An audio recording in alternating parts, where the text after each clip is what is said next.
एक समय की बात है। एक गांव में रमेश नाम का एक व्यक्ति रहता था। उसके पास हर चीज थी। एक सुंदर घर, एक अच्छी नौकरी और एक प्यारा सा परिवार। फिर भी वह हमेशा उदास और निराश रहता था। उसे एक अजीब सा खालीपन महसूस होता था। वह बहुत कोशिश करता था खुशी रहने की, लेकिन उसकी सारी खुशियाँ कुछ समय बाद फिर से खो जाती थी। आखिरकार वह अपनी इस निराशा और उदासी का कारण जानने के लिए किसी ज्ञानी संत के पास पहुंचा। रमेश ने अपने गांव से दूर एक पहाड़ी पर स्थित एक आश्रम का सुना था, जहां एक संत रहते थे जो लोगों को आध्यात्मिक मार्गदर्शन देते थे। रमेश वहां पहुंचा और संत को अपनी समस्या बताई। बाबा, मेरे पास सब कुछ है, लेकिन मेरा मन उदास और निराश रहता है। ना मुझे किसी चीज में खुशी मिलती है, ना संतोष। आप कृपया मुझे कोई रास्ता बताइए। संत ने रमेश की बात को ध्यान से सुना और फिर मुस्कुराते हुए कहा, पुत्र, इसका उत्तर मैं सीधे नहीं दूंगा। पहले तुम मेरी एक छोटी सी परीक्षा में मदद करो, फिर तुम्हारी समस्या का हल मिलेगा। रमेश ने तुरंत सहमति जताई। संत उसे आश्रम से बाहर ले गई और रमेश को एक खाली पात्र दिया। उन्होंने कहा, पुत्र, इस पात्र को लेकर गांव के हर घर जाओ और इनसे दो मुट्ठी खुशी मांगो। जब यह पात्र भर जाए तो मेरे पास वापस आना।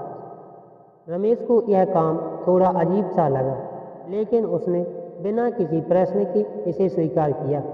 वह पात्र लेकर गांव के पहले घर गया और उसने कहा, मुझे दो मुट्ठी खुशी चाहिए। घर की महिला ने उसे देखा और उदास स्वर में बोली, बेटा, मेरी भी एक इच्छा थी कि मेरे पति जल्दी घर लौट आएं, लेकिन अब भी परदेश में हैं। मैं तुम्हें कैसे खुशी दूं? रमेश अगले घर गया। वहां एक बूढ़ा आदमी बैठा था। रमेश ने उससे भी यही बात कही। बूढ़े ने आह भरते हुए कहा, पुत्र, मेरे बच्चों ने मुझे अकेला छोड़ दिया है। मेरी खुशी मेरे बच्चों के पास है, जो मुझसे दूर हैं। मैं तुम्हें खुशी कैसे दूं?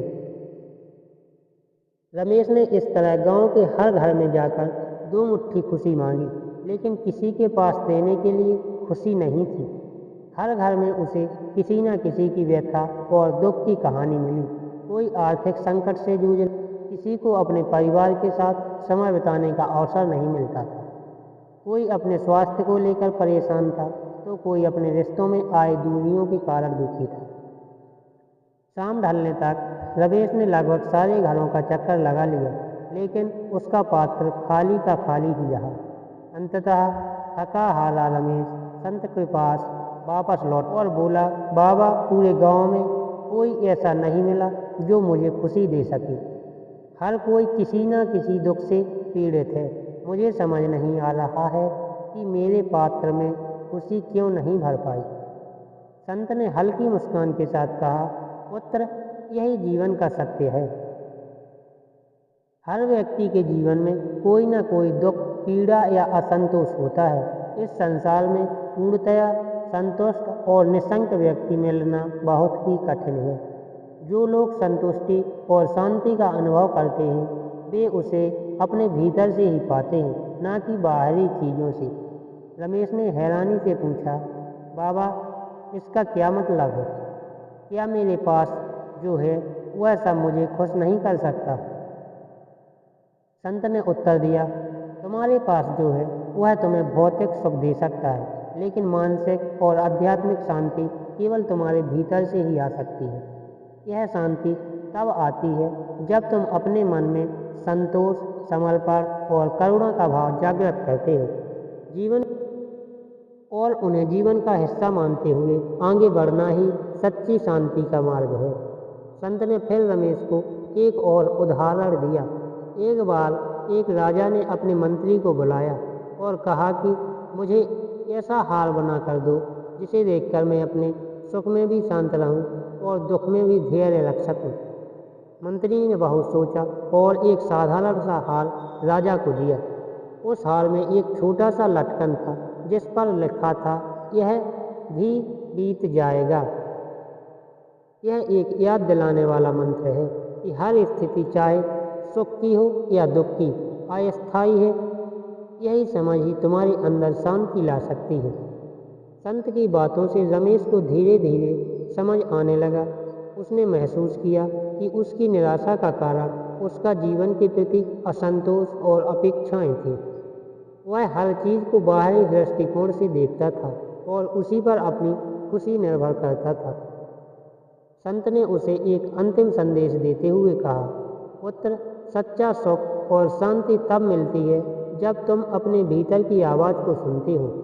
जब तुम अपने आसपास की चीज़ों के प्रति आभार प्रकट करना शुरू करोगे, तब ही तुम्हारा मन धीरे धीरे उदासी से मुक्त हो जाएगा। जीवन की कठिनाइयों को भी स्वीकारना सीखो और हर परिस्थिति में कुछ सीखने का प्रयास करो। यह भाव ही तुम्हारे मन की उदासी को समाप्त कर देगा।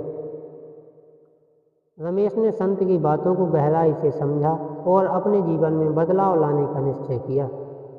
उसने अब अपनी हर परिस्थिति में सकारात्मकता ढूंढने का आभास करना शुरू किया। धीरे धीरे उसने जीवन को बाहरी सुखों की बजाय आंतरिक संतोष और शांति से देखना शुरू किया। अब रमेश का जीवन पहले की तरह नहीं रहा। अब वह हर सुबह आभार के साथ जागता और शाम को संतोष के साथ सोता। उसकी उदासी और निराशा धीरे धीरे समाप्त हो गई और वह अपने जीवन में एक नई ऊर्जा और आनंद का अनुभव करने लगा। यह कहानी हमें सिखाती है कि जीवन में सच्ची शांति और संतोष बाहरी चीज़ों से नहीं, बल्कि हमारे मन के भीतर से आता है। जब हम अपने जीवन में संतोष, करुणा और आभार का भाव लाते हैं, तब ही हम सच्ची शांति का अनुभव कर सकते हैं। कठिनाइयाँ और दुख जीवन का हिस्सा हैं, लेकिन उन्हें स्वीकार करके और उनसे कुछ सीखकर हम अपने मन की उदासी और निराशा को दूर कर सकते हैं।